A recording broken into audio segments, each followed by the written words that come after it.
গোটা পৃথিবীর নজর এখন ভারতের রাজধানী দিল্লির দিকে। কারণ আগামী মাস মানে সেপ্টেম্বরের 12 ও 13 তারিখ ব্রিক্সের মিটিং এবছর চেয়ার করবে ভারত। এবং ব্রিক্সের এই মিটিংটা অবশ্যই হবে নিউ দিল্লিতে। এবং তার আগেই এই ব্রিক্সের মিটিংটা কতটা ইম্পর্টেন্ট তার আভাস কিন্তু পাওয়া যাচ্ছে এইটা থেকে যে ভারত কিন্তু তার প্রিপারেশন এখন থেকে শুরু করে দিয়েছে। এই মিটিংটা খুব ইম্পর্টেন্ট এই জন্য হতে চলেছে যে একটু এতে হাফ ডজন দেশ আছে যার মধ্যে দুজন ওয়ার টাইম প্রেসিডেন্ট। এবং অফকোর্স এখানে যে আমেরিকা অ্যাঙ্গেলটা আছে, ব্রিক্স যেভাবে দিনে দিনে উঠে আসছে একটা আমেরিকান বা ওয়েস্টার্ন সিস্টেমকে চ্যালেঞ্জ করতে, তার জন্য এর পেছনে একটা আমেরিকান অ্যাঙ্গেল আছে। অ্যান্ড অফকোর্স ব্রিক্স যদি ওয়ার্ক করতে হয়, ব্রিক্সকে যদি ঠিকঠাক করে কাজ করতে হয় এবং নিজের পোটেনশিয়াল পূরণ করতে হয়, তাহলে ব্রিক্সের যে সবথেকে বড় দুটো partner, that is India and China, এদের গেট অ্যালং করা, এদের মধ্যে একটা সুস্থ ভালো সম্পর্ক থাকা খুব জরুরি।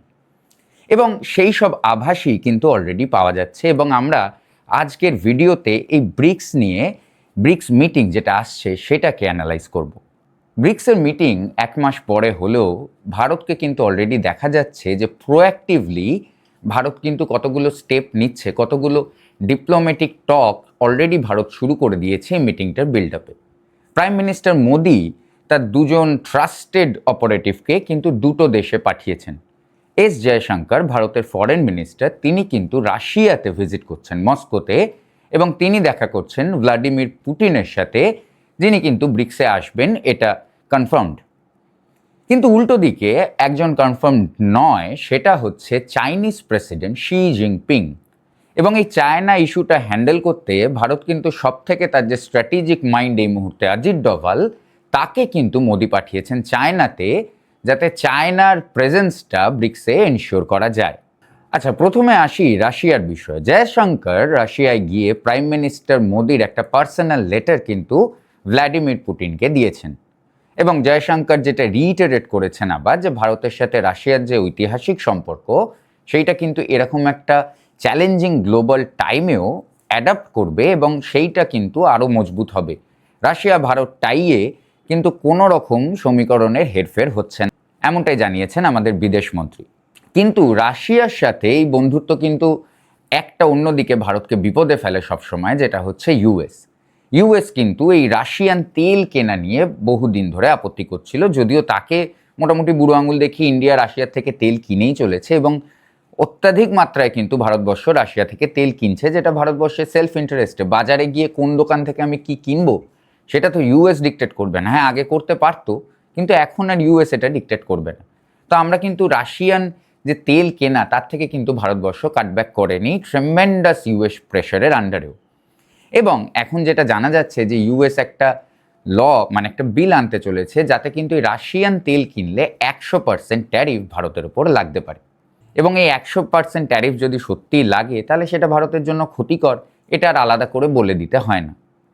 কিন্তু এই যে আমেরিকা ভারতকে স্ট্র্যাঙ্গেল করার চেষ্টা করছে, এটাকেই পৃথিবীতে দাদাগিরি বলে।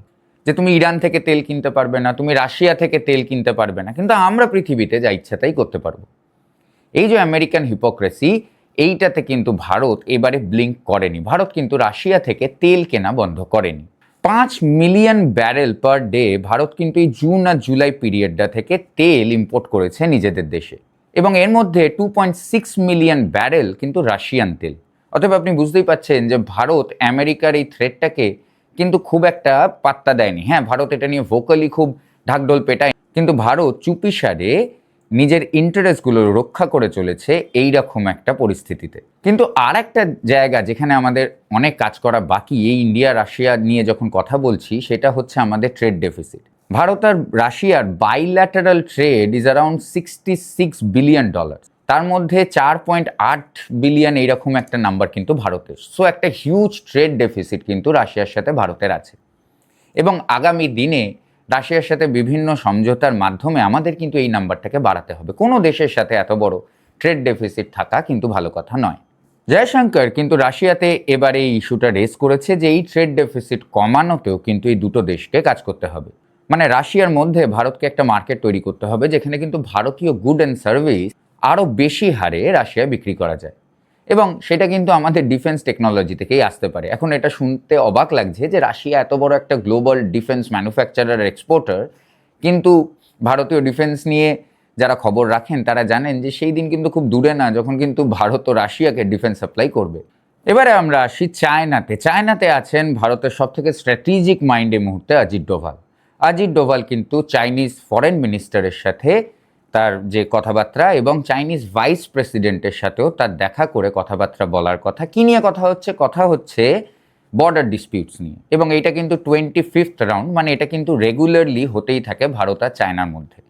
আনলাইক পাকিস্তান, এখন দেখুন পাকিস্তানের সাথেও আমাদের বর্ডার নিয়ে যুদ্ধ হয়েছে, চায়নার সাথেও যুদ্ধ হয়েছে, কিন্তু তারপরেও চায়নার সাথে আমাদের ট্রেড, চায়নার সাথে এই যে কথা বলা, চায়নার সাথে এই যে ডিপ্লোম্যাটিক চ্যানেলটা, এইটা কিন্তু বন্ধ হয়নি, যেটা কিন্তু পাকিস্তানের মতো একটা দেশের সাথে করা ভারতের জন্য ইম্পসিবল। এবং এই খুব ক্রুশিয়াল টক, যেখানে কিন্তু অরুণাচল একখানা ডিসপিউটেড টেরিটরি হয়ে রয়েছে ভারত আর চায়নার মধ্যে, যেখানে ভারত অফিসিয়ালি 27টা জায়গাকে আবার নাম নিয়েছে যে অফিসিয়ালি এগুলো ভারতের অংশ, চায়না পুরো অরুণাচলটাকেই প্রায় ক্লেম করে যে সেটা তাদের অংশ। তো এইরকম একটা টেনশনের মধ্যে কিন্তু অজিত ডোভাল এই ব্রিক্স মিটিংয়ের আগে চায়নায় গেছে, এবং তাতেই বুঝতে পারছেন যে এই ভিজিটটা কতটা গুরুত্বপূর্ণ ভারতের জন্য। এবং এইটা কিন্তু 2025 সালে অগস্ট মাসে ভারত চায়নার শেষ মিটিং হয়েছিল। তারপরে কিন্তু এই বছরে এইটা প্রথম এই রকম একটা হাই লেভেল ডিপ্লোম্যাটিক মিট, যেটা চায়নার মধ্যে দেখা যাচ্ছে ব্রিক্সের 1 মাস আগে। 1 মাস না, কয়েকদিন আগে, 1 মাস আর নেই। এবং আগের বছরে ভারত চায়না টকটা হওয়ার পরে কিন্তু অনেক রকম টেনশন ইজ করে গেছিলো, যেমন দুটো দেশের মধ্যে ফ্লাইট রিজিউম হয়ে গেছিলো, ট্যুরিজম, এবং আরও যে ফার্দার টক হওয়ার কথা, যেটা কিন্তু আমরা এই বছর দেখতে পাচ্ছি সেটা কিন্তু হচ্ছে। কিন্তু যেমনটা অলরেডি বললাম যে অরুণাচল কনফ্লিক্টটা কিন্তু এখনও লাইভ। চায়না পুরোটাই ক্লেম করছে, ভারত তার মধ্যে 27টা জায়গাকে আবার অফিসিয়ালি রিক্লেম করেছে। তো এইটা কিন্তু এই বছর একটা হার্ডল হতে চলেছে, এবং তাই নিয়ে একটা অনিশ্চয়তা তৈরি হয়েছে, যে এইটাকে কেউ কেউ বলছে যে রিসেটটা ভারত আর চায়নার মধ্যে হয়েছিল সেইটা একটুখানি আবার গন্ডগোলের দিকে যাচ্ছে, কারণ শি জিনপিং আসবেন কি না এমন কিন্তু কোনো কনক্রিট খবর নেই। এমনও খবর নেই আসবেন না, কারণ বিভিন্ন সোর্স থেকে এটাও জানা যাচ্ছে যে শি জিনপিং কিন্তু ভারতে আসতে পারেন 400 ডেলিগেট নিয়ে চায়না থেকে। এবং সেইটা অবভিয়াসলি একটা ঐতিহাসিক ব্যাপার হবে যে আগে এত বড় চাইনিজ ডেলিগেশন নিয়ে কিন্তু ভারতে কোনো প্রধানমন্ত্রী বা সেই দেশের যে প্রেসিডেন্ট তিনি কিন্তু এসছেন, এমন নজির নেই। অতএব যদি সেইটা হয় তাহলে সেইটাও একটা স্পেকটেকেল হবে সারা পৃথিবীর কাছে, এবং আমেরিকার যে তাতে মানে খুব ভুরুকুচ করবে, খুব যে চিন্তায় পড়বে আমেরিকা, সেটা বলাই বাহুল্য। এবং ভারতের ইন্টারেস্টে কিন্তু এটা হওয়া দরকার। যদি শি জিনপিং সত্যি একটা বড় ডেলিগেশন নিয়ে আসে, এবং আগের বছরের টকের মতো এই বছরেও ব্রিক্সের মতো একটা ইম্পর্টেন্ট মিটিংয়ে যদি আমরা ইন্ডিয়া চায়নার ইনক্রিজড কোঅপারেশন দেখতে পাই, তাহলে কিন্তু ভারতের আমেরিকা ডিপেন্ডেন্স ফার্দার কমবে। এবং নেক্সট উইক কিন্তু চাইনিজদের কনভিন্স করার আরও একটা ডাইরেক্ট সুযোগ ভারতীয় প্রধানমন্ত্রীর কাছেই আসবে, যখন তিনি এসসিওর জন্য ট্যুর করবেন, যখন তিনি এসসিও মিটিংয়ে যাবেন। এসসিও হচ্ছে সাংহাই কোঅপারেশন অর্গানাইজেশন, এবং এই মিটিংটা হবে কিরগিজস্তান, যেটা একটা ইউরেশিয়ান সিকিউরিটি ব্লক, এবং এর মেম্বার হচ্ছে চায়না, ইন্ডিয়া, রাশিয়া এবং ইরান। তো সেখানেও কিন্তু ভারতীয় প্রধানমন্ত্রী এই যে ডিপ্লোম্যাটিক পুশটা ভারতের তরফ থেকে হচ্ছে সেটাকে লিড করতে পারবেন, এবং এই চাইনিজ ভিজিটটাকে ইনশিওর করার জন্যে আরও একটা মজবুত পরিস্থিতি ব্রিক্সের আগেই তৈরি করতে পারবেন বলে মনে করা হচ্ছে। এবং ব্রিক্স দেশগুলোর দিকে যদি আমরা একবার চোখ বোলাই, তাহলে ব্রিক্স দেশগুলো কারা? Brazil, China, Russia, India, south Africa, Iran, Saudi Arabia, Egypt, Ethiopia, Indonesia এবং ইউএই। এবং তাই এই এসসিও আর ব্রিক্স দেশগুলোর মধ্যে আপনি যেটা দেখতেই পাচ্ছেন যে একটা ওভারল্যাপ। এবং এখানে একটা ছোট্ট করে ফুটনোট অ্যাড করি, যে মেক্কা প্যাক্ট নিয়ে এত কথা হচ্ছে, তার সাথে কিন্তু ভারতেরও একটা প্যাক্ট আছে। মানে আপনি যদি ব্রিক্স দেশগুলো দেখেন, তার মধ্যে কিন্তু আপনি সৌদি আরবিয়াকে দেখতে পাবেন। যেমনটা আমি আমার আগের ভিডিওতেই বলছিলাম যে মেক্কা প্যাক্ট নিয়ে ভারতের সেই রকম ডিফেন্সিভ চিন্তা কিছু নেই। যাই হোক, আমি অফ টপিক যাব না।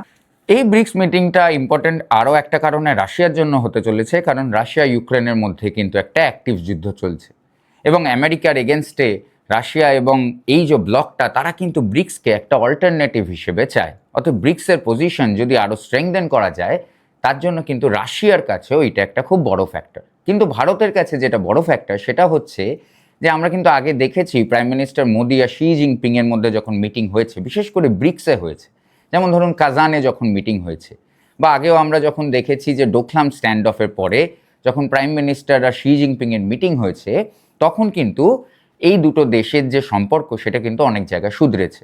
অনেক রকম ডিপ্লয়মেন্ট থেকে চায়নাও পিছিয়ে এসছে, ভারতও পিছিয়ে এসছে, এবং একটা সুস্থ সাধারণ সম্পর্ক কিন্তু ডিপ্লোম্যাটিক স্কেলে ভারত চীনের সাথে রাখতে পেরেছে।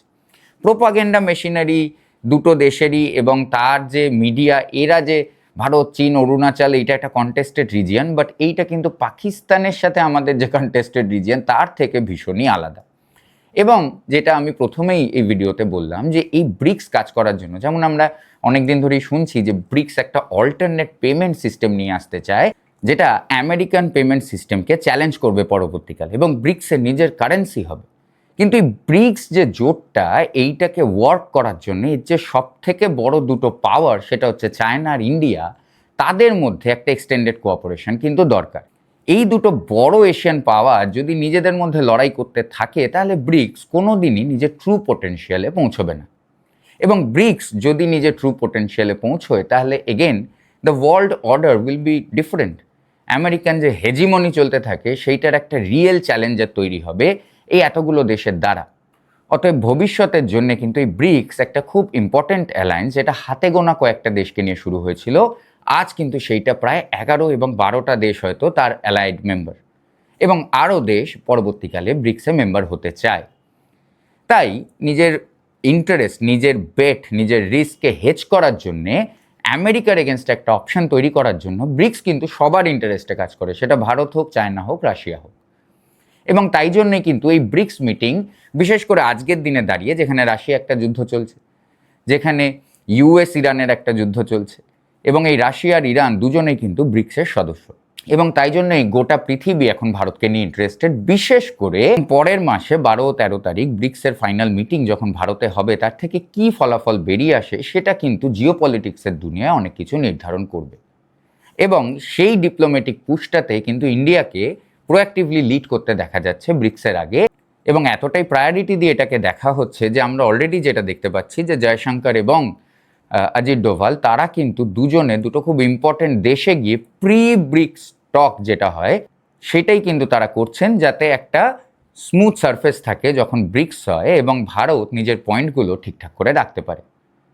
ব্রিক্স নিয়ে আপনার কি মতামত আমাকে কমেন্টে লিখে জানাতে পারেন। সঙ্গে থাকার জন্য ধন্যবাদ। আমি আবার হাজির হব জিওপলিটিক্সের অন্য কোনো ভিডিও নিয়ে আগামীকাল। নমস্কার।